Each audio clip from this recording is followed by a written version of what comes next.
अस्सलाम वालेकुम नाजरीन, आप देख रहे हैं नया पाकिस्तान और मैं हूं शहजाद इकबाल। साबिक DGISI general retired Faiz Hamid को पीर के रोज फौजी तहवील में लिए जाने के बाद जनरल फैज से राब्तों के इल्जाम में मुख्तलिफ फौजी और पुलिस अफसरान की गिरफ्तारियों का सिलसिला जारी है। ISPR ने कल अपने बयान में बताया था कि फैज हमीद के फील्ड जनरल कोर्ट मार्शल की कार्रवाई के सिलसिले में मजीद 3 रिटायर्ड अफसरान को तहवील में लिया गया है, जिनमें 2 ब्रिगेडियर और 1 कर्नल शामिल है। जिसके बाद अडियाला जेल के साबिक डिप्टी सुपरिटेंडेंट मोहम्मद अकरम की गिरफ्तारी की खबरें भी सामने आई। जनरल फैज हमीद और उनके मुबैना नेटवर्क के गिर्द घेरा तंग हो रहा है और इस पूरे मामले को पाकिस्तान तहरीक इंसाफ से जोड़ा जा रहा है। दावे किए जा रहे हैं कि जनरल फैज रिटायरमेंट के बाद भी इमरान खान से राब्ते में रहे। 9 मई के वाकयात में भी उनका अमल दखल था। जनरल फैज के नेटवर्क अडियाला जेल में भी इमरान खान की सहूलतकारी कर रहा था और आज अमरीकी महकमा दिफा ने फौजी अफसरान की हालिया गिरफ्तारियों को पाकिस्तान का अंदरूनी मामला करार दिया है। अहम बात यह कि जनरल फैज के खिलाफ टॉप सिटी केस में बदउनवानी और रिटायरमेंट के बाद पाकिस्तान आर्मी एक्ट की खिलाफ वर्जियों पर फील्ड जनरल कोर्ट मार्शल की कार्रवाई शुरू की गई है, जिसे मुल्क की तारीख में एक ऐसा कदम करार दिया जा रहा है जिसकी पहले कोई मिसाल नहीं मिलती। मगर जहां एक तरफ जनरल फैज के खिलाफ रिटायरमेंट के बाद की सरगर्मियों पर कार्रवाइयों का आगाज कर दिया गया है, वहीं अब वफाकी वुज़रा समेत दीगर मुतल्लिका लोग ऐसे मामलात और वाकयात भी सामने लेकर आ रहे हैं जो खुद जनरल फैज और उस वक्त के आर्मी चीफ जनरल बाजवा की वर्दी में रहकर की जाने वाली गैर आईनी और गैर कानूनी सरगर्मियों पर मुकम्मल चार्जशीट है। इनमें से कुछ वाकयात ऐसे हैं जिनका जिक्र वजीर दिफा ख्वाजा आसिफ ने कुछ रोज पहले ही अपने इंटरव्यूज में किया था। वजीर दिफा ख्वाजा आसिफ ने 2 रोज पहले अपने इंटरव्यू में दावा किया कि साबिक आर्मी चीफ जनरल बाजवा अपनी रिटायरमेंट से कुछ रोज पहले तक जनरल फैज को आर्मी चीफ बनवाना या अपनी तौसी की कोशिश करते रहे। ये खबरें भी ठीक हैं कि जब मौजूदा आर्मी चीफ की तैनाती का वक्त आया, जनरल बाजवा रिटायर हो रहे थे, तो जनरल फैज हमीद ने मियां नवाज शरीफ को, शहबाज शरीफ को पैगाम भिजवाए थे कि मुझे आर्मी चीफ बना दें। जी, पैगाम रसानी तो उन्होंने बड़ी की और बड़ी एश्योरेंस दी, कस्में कुरान। और तो थोड़ा सा पर्सनल हो जाएगा अगर मैंने आपको डिटेल बताई कि वो किस किस्म की कस्में उन्होंने उठाई। फिर उन्होंने कहा जी मेरे सर पे हाथ रखें, ये है वो है, इस किस्म की उन्होंने बातें की। लेकिन रेजिस्टेंस जो है आखिरी लम्हे तक, दोनों दामाद की और ससुर की आखिरी लम्हे तक, मैं I am saying it on oath, आखिरी लम्हे तक उन्होंने इतनी ऑप्शंस दी। फिर उन्होंने खुद कहा, मुझे कहा, उन्होंने कहा चले जनरल फैज को छोड़ें तो, लेकिन आप भी अपनी जिद छोड़ें और फलां बंदे को कर। आखिर में उन्होंने कहा कि आप मौजूदा आर्मी चीफ यानी जनरल आसिम मुनीर को ना बनाएं, आप लोग भी पीछे हट जाएं, मैं भी जनरल फैज हमीद से पीछे हट जाता हूं, किसी और को बना दें। जी बिल्कुल बिल्कुल, अब जो आपने बिल्कुल सही समझा जो मैंने कहा। इसके अलावा ख्वाजा आसिफ ने यह दावा भी किया कि जनरल फैज ने बतौर DGISI फरवरी 2019 में उनसे कहा था कि हम इमरान खान की हुकूमत से तंग आ चुके हैं, आप जून तक पंजाब और दिसंबर तक वफाकी हुकूमत संभाल लें। 2019 में उन्होंने मुझे ऑफर किया गया, मुझे जनरल फैज जो है उनके ससुर के घर मुझे मिले और उन्होंने कहा कि we have had enough of him. नहीं, मैं ये अप्रैल 2019 की बात कर रहा हूँ। 20 मिनट की ज्यादा मुलाकात थी। उन्होंने कहा जी कि आप क्या कर रहे हैं, जनरल बाजवा को एक्सटेंशन वगैरह दे रहे हैं। मैं जी दे रहे हैं, बिल्कुल हमने फैसला किया, हम वोट देंगे, जो हमने दिया भी। उसके बाद उन्होंने कहा कि क्या आपका क्या कोई शराइत क्या है। मैंने कहा जी मुझे मेरी इंस्ट्रक्शंस ये है कि कोई शराइत नहीं है। तो उन्होंने कहा ये बहरहाल अगर वो एक अलग बात है, लेकिन we have had enough of him. आप जून तक जो है पंजाब की हुकूमत लें और दिसंबर में जो है आप जो है वो फेडरल हुकूमत की तैयारी करें। मैंने कहा जी मेरे पास ऐसा कोई मैंडेट नहीं है कि मैं आपसे बात करूं। अब यहाँ अहम सवाल यह है कि DGISI किस हैसियत में नून लीग को हुकूमत देने की पेशकश कर रहे थे। ख्वाजा आसिफ के मुताबिक जनरल फैज ने इन्हें यह पेशकश जनरल बाजवा के ससुर जनरल एजाज अमजद के घर पर की थी। इसी तरह नून लीग के सीनियर रहनुमा राना सनाउल्लाह ने पिछले साल हमारे प्रोग्राम में जनरल बाजवा पर 28 नवंबर तक इमरान खान की सहूलतकारी का इल्जाम लगाते हुए दावा किया था कि लॉन्ग मार्च कैसे और कब करना है, जनरल बाजवा और जनरल फैज इमरान खान की सहूलतकारी कर रहे थे। लॉन्ग मार्च कैसे करना है, कब करना है, जनरल बाजवा या जनरल फैज हमीद जो है वो इसको जो है वो यानी फैसिलिटेट करते थे। जो ये इस्लामाबाद पे हमलावर हुआ, जो ये इस्लामाबाद को बंद करना चाहता था, जो ये 26 नवंबर को समुंदर लेके आना चाहता था, ये सारा का सारा मामला जो है ये सिर्फ और सिर्फ आर्मी चीफ की तैनाती से मुतल्लक जो इसने गंद किया, जो इसने अदारे को जो है वो तबाह करने की कोशिश की, ये सारी चीजें जो है अब कोई ढकी छुपी नहीं। लेकिन राणा साहब जिन पे आप कह रहे हैं कि फैसिलिटेशन कर रहे थे, उनका क्या इंटरेस्ट था इसमें? वो तो रिटायर हो रहे थे ना। ये आपको किसने कहा कि वो रिटायर हो रहे थे? रिटायर नहीं हो रहे थे 28 नवंबर को? जी नहीं, बिल्कुल नहीं हो रहे थे वो। तो यानी कि एक और एक्सटेंशन दे रही थी आपकी हुकूमत उनको, या वो चाह रहे थे एक और एक्सटेंशन दे दे आपकी हुकूमत? नहीं, आपने जितनी बात पूछी मैंने आपको बता दी है। ये हैं वो मामला जिनकी बुनियाद पर खुद वफाकी वुज़रा की जानिब से इल्जाम लगाए जा रहे हैं कि जनरल बाजवा अपनी रिटायरमेंट से कुछ रोज पहले तक अपनी हद से तजावुज करते रहे, मगर हुकूमत की जानिब से अभी तक जनरल बाजवा के एहतसाब की कोई संजीदा बात सामने नहीं आ सकी है। जनरल बाजवा का मामला एक तरफ, जनरल फैज अपनी सर्विस के दौरान सियासत में किस किस्म की मुदाखलत और आइन की खिलाफ वर्जी करते रहे हैं, इसकी कुछ मिसालें भी आपके सामने रखते हैं। अहम बात यह कि जनरल फैज की गैर आईनी सरगर्मियों पर सबसे पहले इस्लामाबाद हाई कोर्ट के जस्टिस शौकत सिद्दीकी ने पर्दा उठाया था, मगर इसके बाद जनरल फैज के खिलाफ तो कोई कार्रवाई नहीं हुई, मगर जस्टिस शौकत सिद्दीकी को अपनी नौकरी से हाथ धोना पड़ा था, जिन्हें कुछ अर्से पहले सुप्रीम कोर्ट से रिलीफ मिला था। जस्टिस शौकत ने जुलाई 2018 में रावलपिंडी बार से खिताब में कहा था कि ISI के एहलकार न सिर्फ अदालती मामलात पर असरअंदाज होते हैं, बल्कि अपनी पसंद के बेंच बनवाकर अपनी मर्जी के फैसले लेते हैं।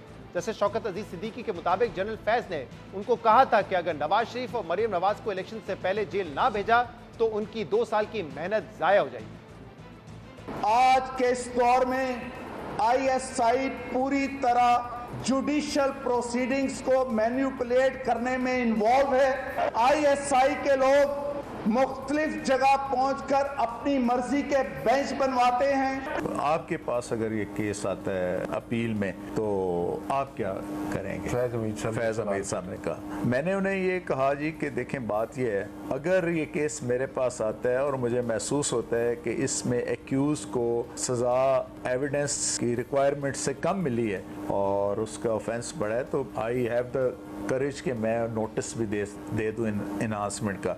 लेकिन बात अगर अदरवाइज़ है तो किसी को खुश करने के लिए या किसी की दुनिया बिगाड़ने के लिए मैं ये काम नहीं करूँगा, मैं अपने ज़मीर के मुताबिक ही फैसला। इस पर फिर उसने वो बड़ा तारीखी जुमला कहा था, तो सर इस तरह तो हमारी 2 साल की मेहनत जाए।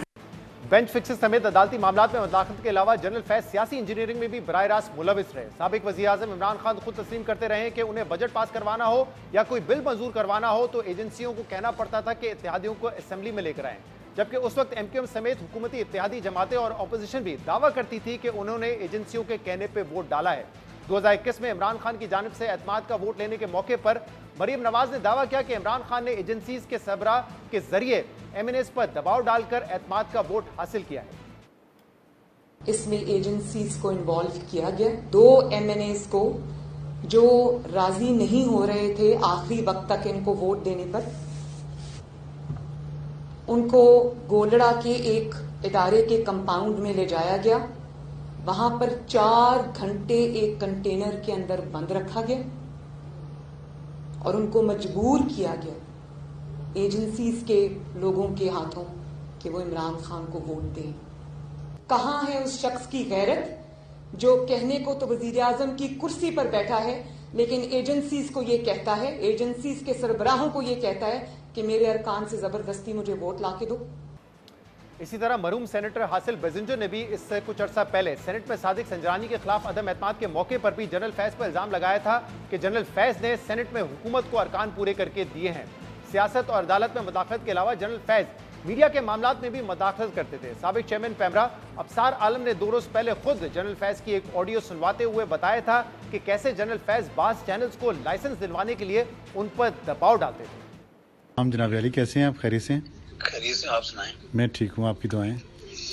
आप हमें बिल्कुल लिफ्ट नहीं कराते हैं, पता नहीं क्या चक्कर है।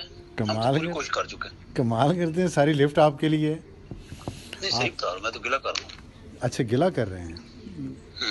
नहीं कि क्या हुआ ऐसा? चलो मैं वो ब्रिगेडियर साहब हमारा, मैं उसको भेजूंगा, एक काम है उनको। 2 पुराने चैनल का लाइसेंस हमने उसको किया था, बेचे थे, तो उनको लाइसेंस फंसे हुए हैं। वो तो जरा आप एक स्पेशल मेहरबानी करवा दें। कौन से वाले? वो आएगा, आपको डिटेल मुझे भी नहीं पता, वो बताएगा आपको। अच्छा, मुझे तो आपने पहले कभी नहीं इसका कुछ कहा। नहीं, हम और बहुत सारे कहते हैं ना, जब भी जाते हैं वो कहते हैं ये वो नहीं हमारी बात सुनते। मैंने कहा चलो मैं खुद दरख्वास्त कर लूँ। वो आएंगे, ब्रिगेडियर गफार नाम है उनका। ठीक है, ठीक है, ओके ओके। ये वो चंद मामलात हैं जिनसे जनरल फैज की वर्दी में होते हुए गैर आईनी किरदार वाजे होता है, मगर इन इल्जामात पर जनरल फैज के खिलाफ कोई कार्रवाई नहीं की जा रही है।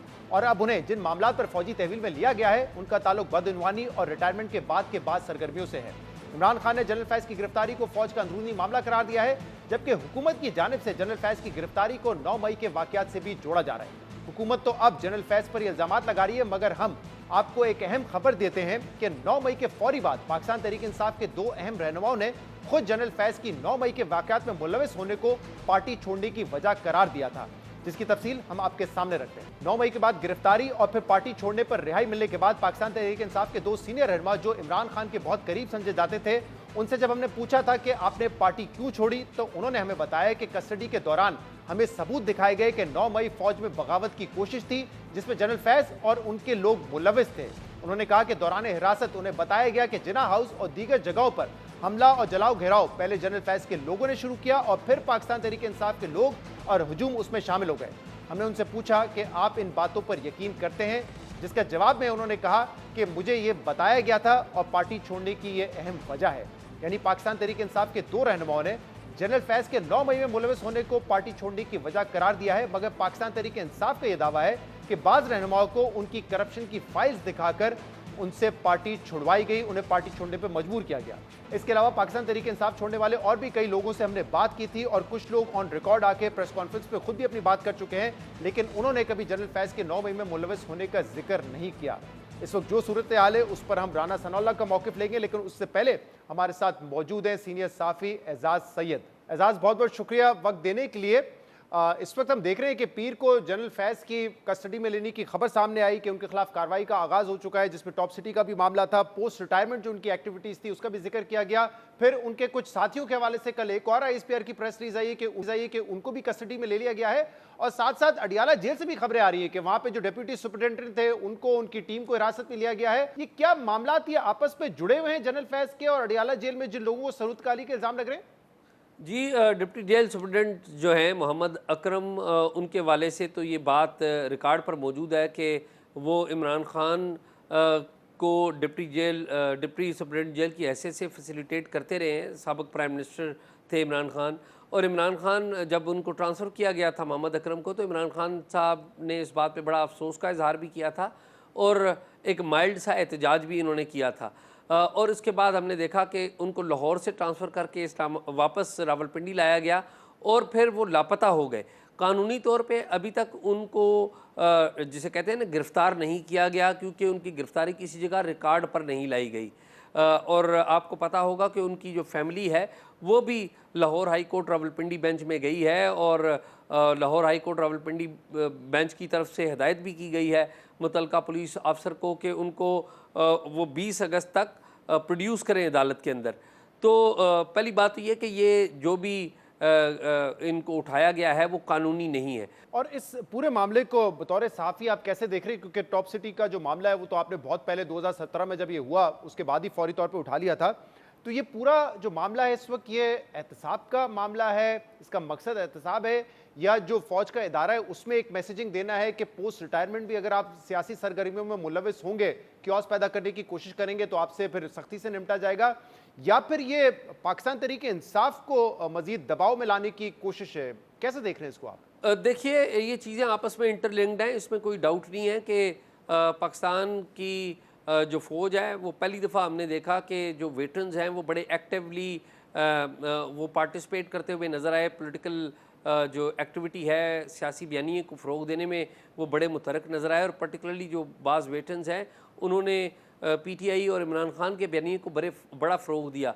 तो ये जो सारे मामलात हैं ये उस चैलेंज से नबर्द आज़मा होने की कोशिश की जा रही है, क्योंकि इस वक्त इस्टेब्लिशमेंट को ये चैलेंज है कि वेटरन्स जो हैं वो जब एक्टिव होते हैं तो वो वेटरन्स इस्टेब्लिशमेंट ये समझती है वो खाली वेटरन्स नहीं हैं, उनके बच्चे, उनके अजीज़ व अकारब और उनके जो स्टूडेंट्स हैं वो अभी भी फ़ौज के अंदर हैं।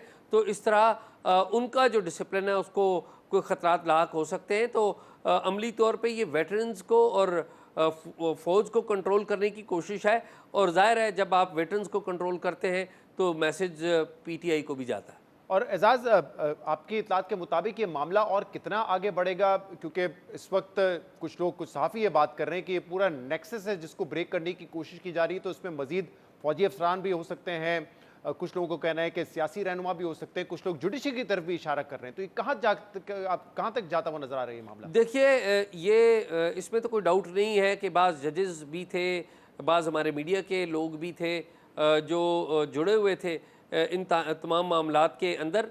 लेकिन ये मामलात ज़ाहरी तौर पे इतना बड़ा स्टेप लिया गया है, तो ये स्टेप खाली एक साबिक़ ISI चीफ तक नहीं रुकेगा। ये इसमें मामलात और भी आएंगे और आगे बढ़ेंगे, और आने वाले दिनों में 15 अक्टूबर तक की मेरे पास इतलात है कि 15 अक्टूबर तक कुछ और अरेस्ट भी होंगी। बहुत बहुत शुक्रिया। एजाज सईद हमारे साथ मौजूद थे। एक ब्रेक के बाद राना सनाउल्लाह साहब हमारे साथ मौजूद होंगे। इसके बाद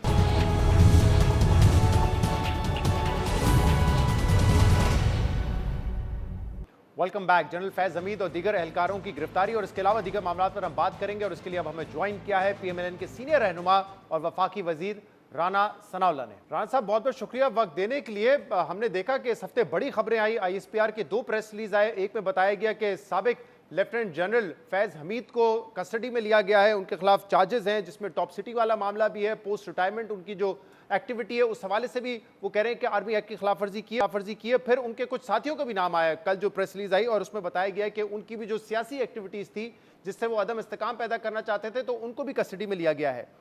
ये मामला यहीं पे थमेगा या मामला और आगे बढ़ने जा रहा है राणा साहब? देखें, इसमें एक तो ये बात है कि इस किस्म का एक्शन, और वो भी इतनी बड़ी पोजीशन पे रहने वाले रिटायर्ड ऑफिसर के ख़िलाफ़ जो है, एक तो ये है कि वो प्रेमा फशाई जब तक कोई चीज़ें साबित ना हों तो उस वक़्त तक ऐसा कदम उठाया नहीं जाता, और जब उठाया गया है तो फिर इस मामले में जो लोग उनके साथ उस अमल का हिस्सा रहे हैं उसकी नोवियत कुछ भी हो सकती है।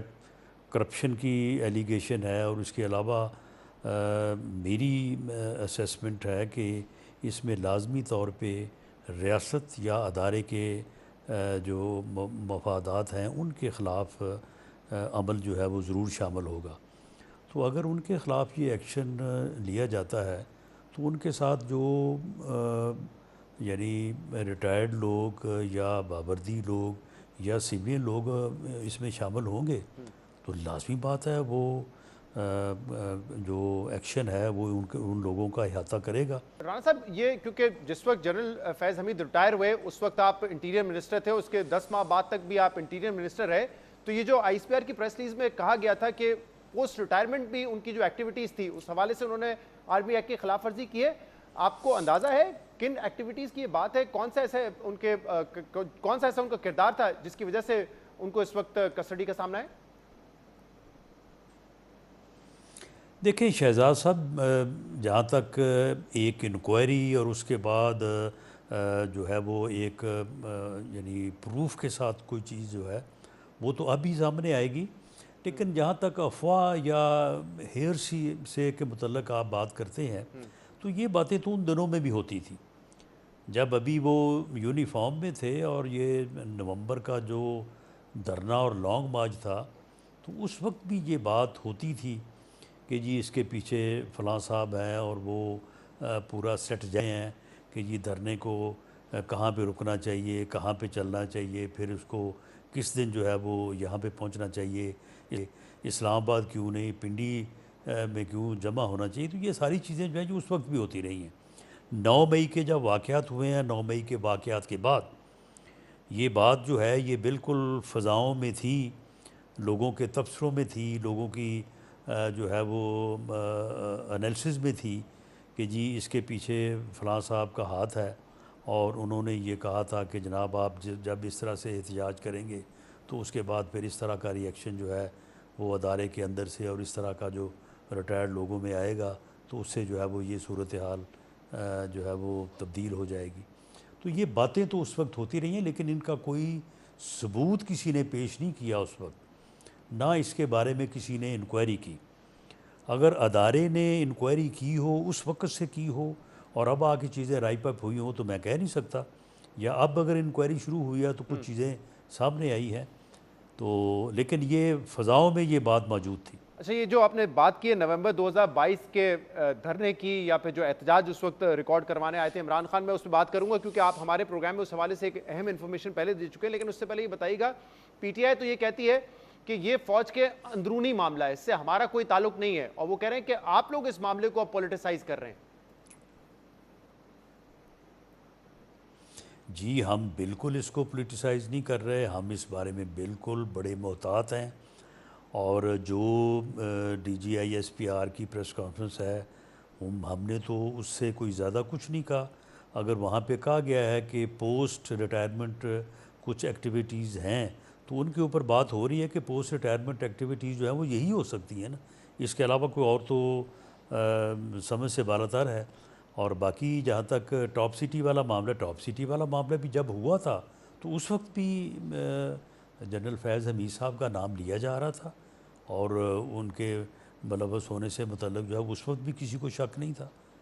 तो ये चीज़ें जो हैं ये फ़ज़ाओं और हवाओं में तो होती रही हैं, लेकिन इंक्वायरी या कोई इन्वेस्टिगेशन, ये इस बारे में हमारी जो गवर्नमेंट थी, जो केयर टेकर सेटअप से पहले थी या अब, तो गवर्नमेंट लेवल पे ऊपर इसकी कोई इंक्वायरी या कोई इन्वेस्टिगेशन जो है वो मेरे इल्म में नहीं है। फरवरी 2023 में राना साहब आपने ये कहा था कि नवंबर में जो इमरान खान ने एहतजाज किया और वो यहाँ रावलपिंडी तक आ गए थे, वो एक अटेम्प्ट थी जो आर्मी चीफ की नॉमिनेशन है उसको रोकने के लिए, ये कोशिश थी। और उस वक्त आपने कहा कि जनरल फैज़ और जनरल बाजवा साहब आर्मी चीफ दोनों उस वक्त वर्दी में थे, अपने ओहदे पे फाइज थे, उनके हिदायत पे ये सब कुछ हो रहा था। और जब मैंने आपसे पूछा कि उनका क्या इंटरेस्ट है, वो तो रिटायर होने वाले थे, तो आपने कहा कि आपको किसने कहा वो रिटायर होने वाले थे, इशारा आपने दिया कि वो एक्सटेंशन चाहते थे। तो उस वक्त तो वो बावर्दी थे, अपने ओहदे पर फाइज थे, लेकिन उन हवाले से अब तक इंक्वायरी नहीं हुई है, क्योंकि ये जो प्रेस रिलीज है ये कहती है कि पोस्ट रिटायरमेंट उनकी एक्टिविटीज के हवाले से इस वक्त कार्रवाई जारी है।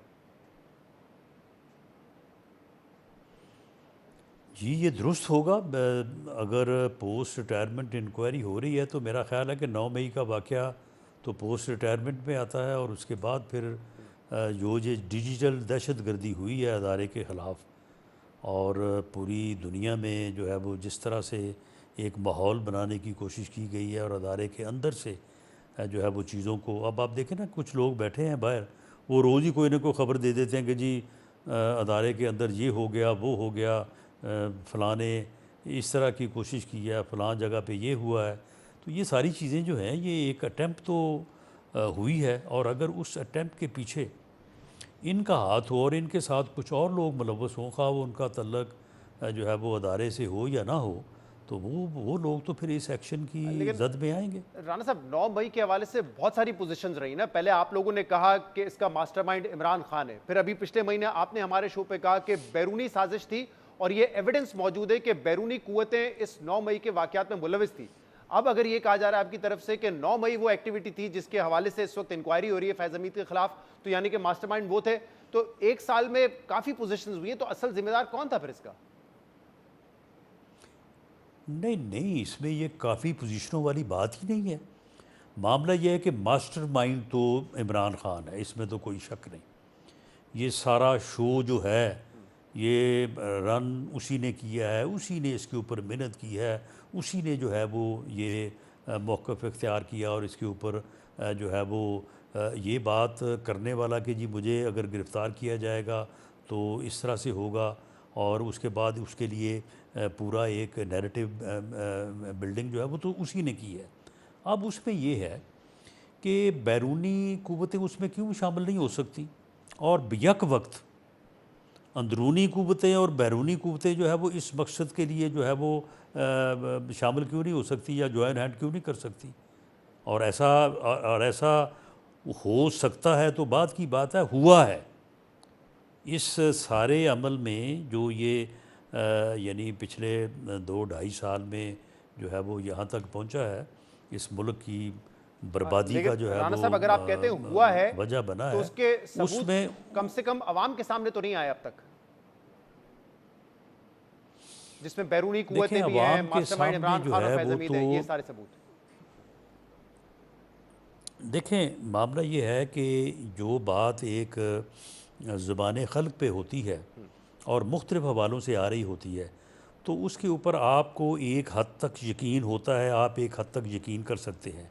लेकिन जहाँ तक सबूतों का तल्लुक़ है तो वो तो फिर कोई इन्वेस्टिगेटिंग एजेंसी या इन्वेस्टिगेशन टीम ही जो है वो कर सकती है और ला सकती है। अब ये हो रहा है और अब होने के बाद जो है वो ये चीज़ें जो है वो सामने आ जाएंगी और जो लोग मुलव्वस होंगे उनके उनके उनके ख़िलाफ़ भी जो है वो फिर ये सारी चीज़ें इन एक्शन होंगी। लेकिन राणा साहब, आपकी जो चार्जशीट थी आपकी और आपकी जमात की, चाहे वो जनरल फैज़ के हवाले से हो या आर्मी चीफ जनरल बाजवा के हवाले से हो, वो तो उस वक्त की थी जब वो हाजिर सर्विस थे, ऑन ड्यूटी थे। चाहे वो इलेक्शन रिगिंग का मामला हो या इसके बाद इमरान खान जैसे खुद कहते थे, उन्होंने तो बाद में कहा कि कोई बिल पास करवाना हो तो एजेंसीज मदद करती थी, कोalition पार्टनर्स को मैनेज करना हो तो एजेंसीज मदद करती थी। आप लोग ये इल्ज़ाम पीटीआई की हुकूमत के दौरान कई मरतबा लगा चुके हैं। फिर जैसे आपने कहा और अभी आजकल ख्वाजा आसिफ साहब बार बार कह रहे हैं कि जनरल बाजवा साहब पहले दूसरी एक्सटेंशन के लिए 2023 में पूरी लॉबिंग करते रहे, 2022 में लॉबिंग करते रहे, फिर वो चाहते थे कि फैज़ हमीद को आर्मी चीफ बना दें।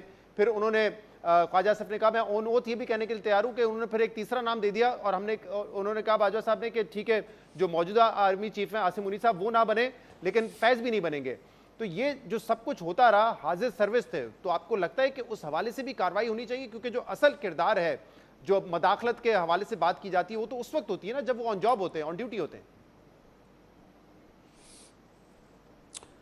देखें, आर्मी की कमांड की तैनाती से मतलब जो प्रोसीजर है वो तो मैं समझता हूँ कि बड़ा ही रिस्पेक्टफुल और बड़ा ही कॉन्स्टिट्यूशनल और इन अकॉर्डेंस विद लॉ होना चाहिए।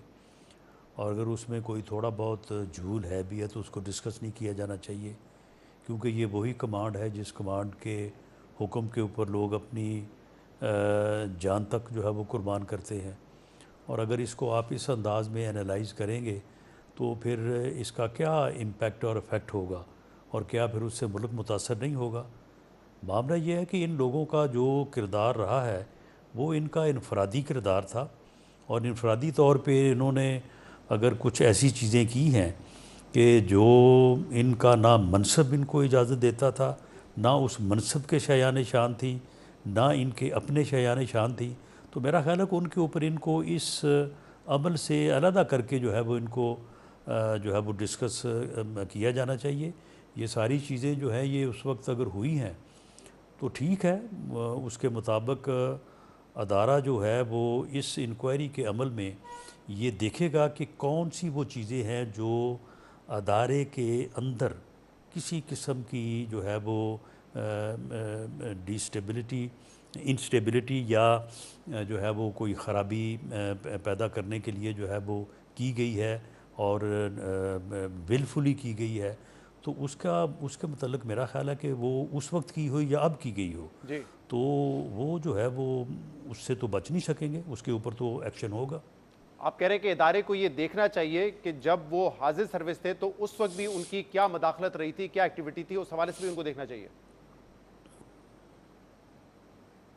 जी, मेरा ख्याल है कि ये जो कोर्ट मार्शल है ये बड़ा एक कॉम्प्रिहेंसिव जो है वो लाइन ऑफ एक्शन है, तो इसमें ये सारी चीज़ें जो हैं वो देखी गई होंगी। प्रेमा फशाई ये चीज़ें किसी हद तक जो है वो पाया सबूत को पहुंची होगी, तो फिर ये इतना बड़ा कदम जो है वो उठाया गया होगा। इस पोजीशन के एक ऑफिसर के ख़िलाफ़ जो है ये कोई ऐसे ही बात नहीं है कि जी बस जो है वो तहवील में ले लें और अनाउंस कर दें, तो इससे पहले जो है ये सारी चीज़ें जो है ये थॉट आउट हुई होंगी। अच्छा, अभी हम बात कर रहे थे जनरल बाजवा साहब के हवाले से और फैज़ हमीद साहब के हवाले से। अब एक तो आप लोगों ने उनको एक्सटेंशन देने में भी फुली सपोर्ट किया, ख्वाजा से बार बार कह चुके हैं कि हमने कहा कि बगैर किसी कंडीशन के हम अपना वोट देंगे ताकि उनकी एक्सटेंशन हो जाए। लेकिन ख्वाजा आसिफ साहब ने एक 2 रोज़ प्रोग्राम में, तलत हुसैन साहब के प्रोग्राम में, तो तफसीलात बताइए कि जनरल बाजवा साहब की अपॉइंटमेंट कैसे हुई, ज़रा ये सुन लीजिए, इसके बाद मैं इस पर आपसे सवाल करूँगा। बोथ द जेंटलमैन मरूने मिन्नत तो जनरल साहब दे जनरल इजाज़त है। अच्छा, चीफ उन्होंने बनाया गया जनरल इजाज साहब ने। जनरल इजाज साहब दा अर्ली 80s ਦੇ ਤਲਕ ਹੈ Mian Nawaz Sharif when he was chief of staff of general Beg. मैं उदों ਦੀ ਗੱਲ ਕਰ ਰਿਹਾ ਪਿਆ। उनकी सिफारिश पे जनरल बाजवा एब्सोल्युटली जिस तरह ਤੁਸੀਂ ਮੇਰੇ ਸਾਹਮਣੇ बैठे तो just like this, you know, I know it for fact. गारंटियां उन्होंने ਦਿੱਤੀਆਂ son and he told him कि अगर कोई ਤੁਹਾਡੇ ਕੋਲ ਆਪਸ ਵਿੱਚ ਲੜਾਈ ਹੋਈ तो मैं ਉਹਦੇ ਨਾਲ नहीं ਖਲੋਵਾਂਗਾ, मैं ਤੁਹਾਡੇ ਨਾਲ ਖਲੋਵਾਂਗਾ। जी, राणा साहब वो कह रहे हैं कि जनरल एजाज जो कि ससुर हैं जनरल बाजवा साहब के, उन्होंने उनको आर्मी चीफ बनवाया क्योंकि असलम बेग के वो चीफ ऑफ स्टाफ थे, नवाज शरीफ साहब से पहले ही ताल्लुक था। बाकायदा उन्होंने गारंटीज दी कि अगर कोई मामला होता है यानी कि सिविलियन हुकूमत और मिलिट्री के दरमियान तो वो नवाज शरीफ के साथ खड़े रहेंगे। इस तरीके से हुई थी अपॉइंटमेंट जनरल बाजवा साहब की?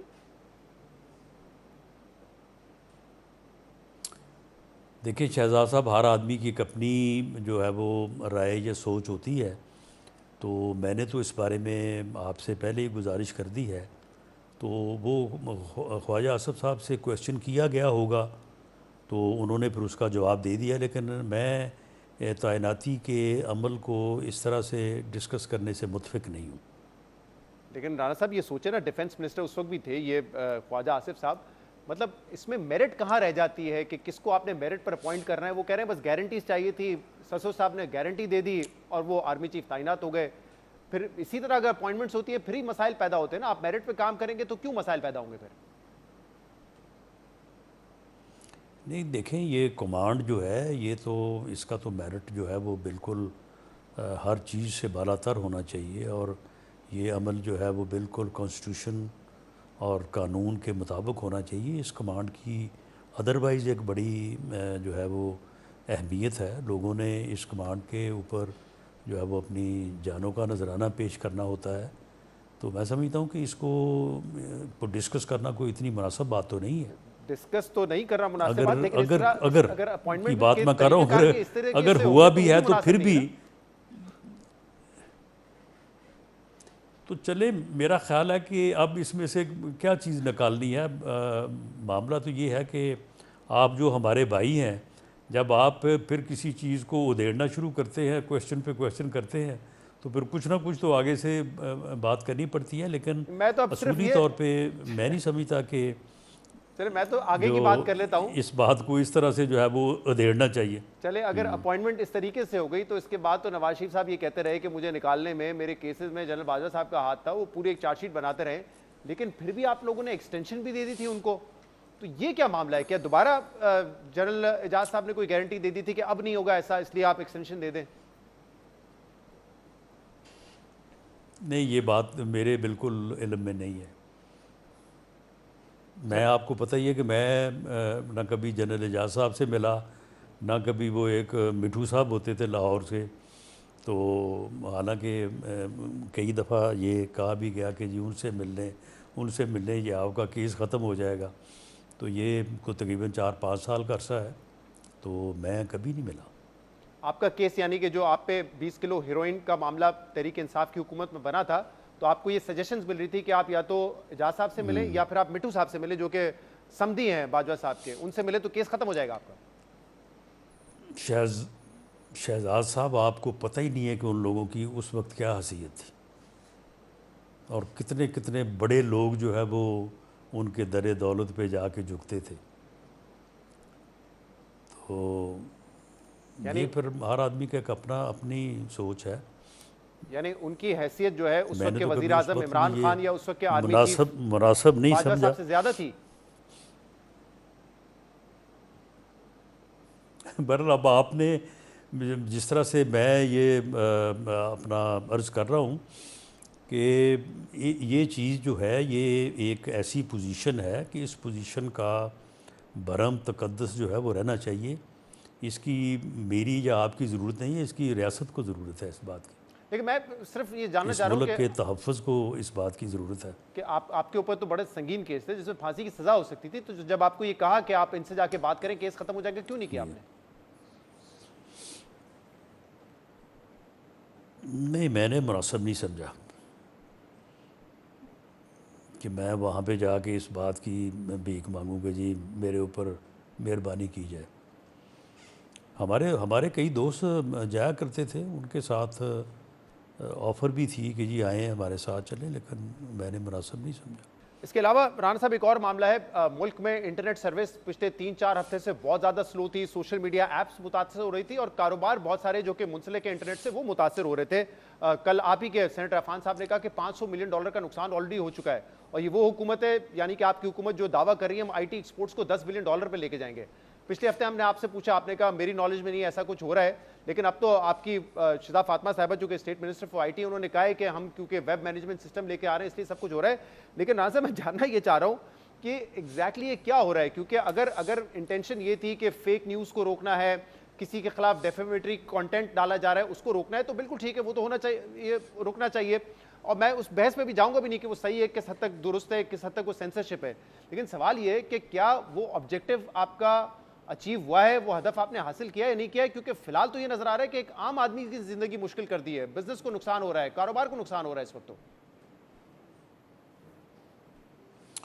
देखें, ये सोशल मीडिया और ख़ास तौर पे जो डिजिटल दहशतगर्दी का जिसको नाम दिया गया है, जिन एक्टिविटीज़ को, वो तो इतनी यानी और इस कदर जो है वो obnoxious हैं कि उन्होंने तो पूरे माशरे को जो है वो अपनी लपेट में लिया हुआ है। उन्होंने तो हर बंदे की ज़िंदगी को जो है वो अजीरन किया हुआ है। और अब उससे आम आदमी क्या, आम फैमिली क्या, उससे अब अदारे महफूज नहीं है, रियासत महफूज नहीं है। तो इतना बड़ा जो ये यानी गंद है, इसको साफ़ करने और इसको रोकने के लिए अगर कोई थोड़ी बहुत 2-4 दिन की कोई परेशानी या कोई तकलीफ़ बर्दाश्त करनी पड़ती है, तो मेरा ख़्याल है कि ये उस की कीमत के हम पल्ला नहीं है, बल्कि उसके मुकाबले में कुछ भी नहीं है। अगर ये गंदगी और ये जो obnoxiousness है जो कि पूरे माशरे को अपनी लपेट में ले रही है, अगर इसको रोकने के लिए अगर ये 2-4 दिन अगर कोई नुकसान या कोई थोड़ा जो है वो प्रॉब्लम बर्दाश्त करना भी पड़ रहा है और उससे जो है ये चीज़ जो है वो रिज़ॉल्व हो जाए, तो मैं समझता हूँ कि ये उसकी कोई बड़ी कीमत नहीं है। लेकिन अब तक क्या हो रहा है? जो बयानात अगर आप समझते हैं कि तहरीक इंसाफ के लोग हैं जो कि ये मिस इन्फॉर्मेशन फैला रहे हैं, या उनके कोई अकाउंट्स ऐसे ट्वीट्स कर रहे हैं जिससे आपको लगता है कि जो स्टेट है या इदारे हैं उनकी साख मुतासर हो रही है, तो वो मामला तो वैसे ही चल रहे हैं। लेकिन दूसरी तरफ जो दूसरे कारोबार हैं जो कि मुंसलिक हैं IT से, इंटरनेट से, वो नुकसान उठा रहे हैं ना। तो अभी तक हासिल क्या किया आप लोगों ने इस पूरे? नहीं, मेरा ख़्याल है कि अगर उस अमल को या उस जिसे फायर वॉल कह रहे हैं उसको इंस्टॉल करने या उसको सिस्टम में जो है वो लाने के लिए अगर कोई इस किस्म की जो है वो दिक्कत हो रही है, तो मैं उसकी बात कर रहा हूँ कि अगर वो ऐसा हो जाए और उसके बाद इस जो है वो गलीज़ प्रोपेगंडे से और गंदगी से जो है वो पूरे मुआशरे को, अदारों को, रियासत को जो है वो अफाका हो जाए या निजात मिल जाए, तो मेरा नहीं ख्याल कि ये कोई नुकसान बड़ा नुकसान। लेकिन राना साहब, ये प्रॉब्लम सिर्फ ट्रांजिशन के वक्त के है कि अभी इंस्टॉलेशन हो रही है फायरवॉल की तब ये इशू आ रहा है, या ये एक मुस्तकिल प्रॉब्लम है? और अगर ये मुस्तकिल प्रॉब्लम हुआ तो बड़ा मसला हो जाएगा, क्योंकि कहा जा रहा है कि 30 अरब रुपए हुकूमत ने खर्च किए इस फायरवॉल पे। 30 अरब रुपए।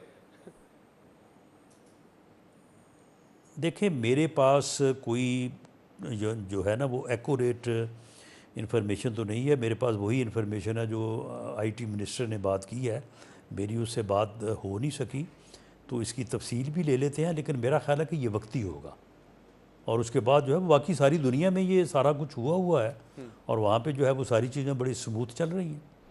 बहुत बहुत शुक्रिया। राना सनाउल्लाह हमारे साथ मौजूद थे। प्रोग्राम में एक ब्रेक शामिल करेंगे, इसके बाद हम मजीद बात करेंगे। हमारे साथ रहिएगा। Welcome back. पिछले 3-4 हफ्ते के दौरान पाकिस्तान भर में इंटरनेट की रफ्तार में सुस्त रवि और सोशल मीडिया तक सार्फिन की रसाई में खलल के बाद आज मुल्क भर में इंटरनेट की रफ्तार बहाल होना शुरू हो गई है और डेटा अपलोड होना शुरू हो गया है। पिछले कुछ दिनों के दौरान जब इंटरनेट की रफ्तार में सुस्ती और खलल देखने में आ रहा था तो उसकी वजह फायरवॉल की आजमाइश बताई जा रही थी। लेकिन अहम बात यह है कि इस दौरान हुकूमत और मुतल्लिका हुकाम ने मुसलसल खामोशी इख्तियार कर रखी थी और कल पहली दफ़ा हुकूमत ने इस अहम इशू पर अपनी पोजीशन वाज़े की है। और वज़ीर मुमलिकत बराए IT शिजा फातिमा ख्वाजा ने कहा है कि हुकूमत पहले से नस्बशुदा मैनेजमेंट सिस्टम को अपडेट कर रही है जिसका मकसद साइबर सिक्योरिटी खतरात से तहफ़्फ़ुज़ है। The firewall is a cyber security measure that every government in the world takes, and मुझे हमारे यहाँ पे हर चीज़ का एक मीडिया के अंदर भी, मैं मीडिया को ब्लेम नहीं कर रही, मगर एक मैं कहती हूँ पब्लिक के अंदर भी एक चीज़ इशू क्रिएट हो जाता है। पहले वेब मैनेजमेंट सिस्टम था, गवर्नमेंट चला रही थी, अब उसकी अपग्रेडेशन है, गवर्नमेंट का राइट है। आप साइबर सिक्योरिटी अटैक्स देखें इस मुल्क के ऊपर, आप दुनिया इंटरनेशनल जो साइबर सिक्योरिटी अटैक्स हो रहे हैं वो देखें इस मुल्क के ऊपर कितने हो रहे हैं। जिस तरह थ्रेट्स, साइबर सिक्योरिटी थ्रेट्स जो हैं वो इवॉल्व कर रहे हैं, states need to have better capability to ensure कि वो उन साइबर सिक्योरिटी थ्रेट्स को रिस्पॉन्ड कर सके। तो ये वाले सवालात जो हैं, इसका यही रिस्पॉन्स है कि जितना जैसे जैसे ये चीज़ें इवॉल्व करेंगी, साइबर सिक्योरिटी थ्रेट्स वर्सन होंगे, उस पर भी हम आपको स्टैट्स दे देंगे। वजीर मुमलिकत बराए IT का कहना है कि हुकूमत वेब मैनेजमेंट सिस्टम को अपडेट कर रही है, यानी कि वो इस बात से इनकारी है कि किसी किस्म का फायरवॉल सिस्टम लगाया जा रहा है। लेकिन उनसे पहले वफाकी वजीर दिफा ख्वाजा आसिफ ने इंटरनेट की सुस्त रवि की अक्सर मुख्तलिफ वजह बताते हुए कहा था कि इसका मकसद ऐसे निज़ाम की तनसीब है जिससे रियासत मुखालिफ और शख्सियात के खिलाफ धमकी आमेज मवाद को अपलोड करने से रोका जा सके। ये चंद दिनों की बात है। हम मेरा ख्याल है टेक्नोलॉजी की उस ट्रांजिशन से गुजर रहे हैं जिससे ये आपको ये सारी फैसिलिटीज मुयसर होंगी, लेकिन कुछ ना कुछ जो है कंट्रोल्स ऐसे होंगे कि जो स्टेट के खिलाफ या इंडिविजुअल्स के खिलाफ जो थ्रेटनिंग मवाद या डेफेमेटरी मवाद जो है प्रिंट किया जाता है, सोशल मीडिया के ऊपर अपलोड किया जाता है या डाउनलोड किया जाता है, मुझे ये टर्मिनोलॉजी भी नहीं पता, उसको प्रिवेंट किया जा सके। ख्वाजा के टेक्नोलॉजी ट्रांजिशन की वजह से इंटरनेट सुस्त रवि का शिकार है, जिसका मकसद तौहीन आमेज मवाद को रोकना है। यानी वजीर मुमलिकत बराए IT और वजीर दफा इंटरनेट की सुस्त रवि पर अलग अलग वजूहात बता रहे हैं, लेकिन वजह जो भी हो, इससे IT से मुंसलिक अफराद और इदारों को नुकसान हो रहा है। एक तरफ सोशल मीडिया सार्फिन को इंटरनेट तक रसाई में मुश्किलात का सामना है, तो दूसरी तरफ ऑनलाइन कारोबार से मुंसलिक अफराद और फ्रीलांसर्स भी मुतासर हो रहे हैं। पाकिस्तान में इंटरनेट फराहम करने वाली कंपनियों के मुश्तरका body wireless internet service providers association of Pakistan ने इस मसले पर रद्दमल देते हुए कहा है कि मुल्क भर में इंटरनेट की रफ्तार में 30 से 40% की कमी देखी जा रही है, जिसने इंटरनेट के जरिए कारोबार से मुंसलिक अफराद और इदारों में अफरा तफरी की सूरत-ए-हाल को जन्म दिया है। एसोसिएशन ने खबरदार किया है कि अगर इंटरनेट की सुस्त रवि बरकरार रही तो कारोबारी इदारे दूसरे ममालिक मुंतकिल हो सकते हैं। इंटरनेट सर्विस प्रोवाइडर्स के अलावा पाकिस्तान सॉफ्टवेयर हाउस एसोसिएशन ने भी इंटरनेट की सुस्त रवि पर तशवीश का इजहार करते हुए खबरदार किया है कि इंटरनेट में तातुल और फायरवॉल की तस्नीम से मईशत को 30 से 40 करोड़ का नुकसान हो सकता है। इसलिए हुकूमत साइबर सिक्योरिटी फ्रेमवर्क के लिए IT इंडस्ट्री से मुशावरत करे। इसके अलावा नून लीग के अपने सेनेटर अफनानुल्लाह ने भी सेनेट की कायमा कमेटी के इजलास में बताया है कि इंटरनेट की सुस्त रवि मईशत को $500 मिलियन का नुकसान पहुंचा चुकी है। इसके अलावा इंटरनेट सर्विसेज में तातुल का मामला इस वक्त अदालतों में चैलेंज कर दिया गया है, जहां लाहौर हाई कोर्ट ने इंटरनेट सर्विसेज में तातुल पर दायर दरख्वास्त पर समाअत के बाद फैसला महफूज कर लिया है। अहम बात यह कि इंटरनेट सर्विस में सुस्त रवि और सोशल मीडिया तक रसाई में खलल के इकदाम इस हुकूमत के दौर में लिए जा रहे हैं, जिसका दावा है कि वो पाकिस्तान में IT बरामदात को 15 से 25 अरब डॉलर तक लेकर जाएंगे। Pakistan must and should achieve a target of $20 billion worth investment or $25 billion worth exports in the next 2-3 years. And I want to tell you, this is something doable. IT में हिंदुस्तान आज 200 अरब dollar को छू रहा है और हम 1.5 अरब dollar. Minister IT को कहा कि मेहरबानी करके 2 साल का 15 अरब डॉलर का बनाए, और ये हो सकता है। 15 अरब डॉलर की एक्सपोर्ट आज IT में पाकिस्तान कर सकता है, शर्त यह है कि द विल टू डू। इस वक्त IT बरामदात 3.2 बिलियन डॉलर है और हुकूमत का ये कहना है कि अगले कुछ सालों में इसको 15 से 25 बिलियन डॉलर तक लेके जाएंगे। लेकिन अगर इंटरनेट सर्विस इसी तरह डाउन रही तो जाहिर सी बात है जो टारगेट है हुकूमत का वो दूर दूर तक पूरा नहीं होगा। इसके अलावा एक और अहम खबर आपके सामने रखते हैं। मुस्लिम लीग नून के कायद मियां नवाज शरीफ ने आज वजीर आला पंजाब मरीम नवाज के साथ प्रेस कॉन्फ्रेंस करते हुए पंजाब में 500 यूनिट तक बिजली इस्तेमाल करने वाले सार्फिन के लिए बिजली की कीमत में 14 रुपये फी यूनिट तक रिलीफ देने का ऐलान किया है, जिसके लिए पंजाब हुकूमत अपने बजट से 45 अरब रुपए दूसरे शोबों में से मुहैया करेगी। आज के प्रोग्राम में इतना ही। शो से इजाजत दीजिए। अल्लाह हाफिज।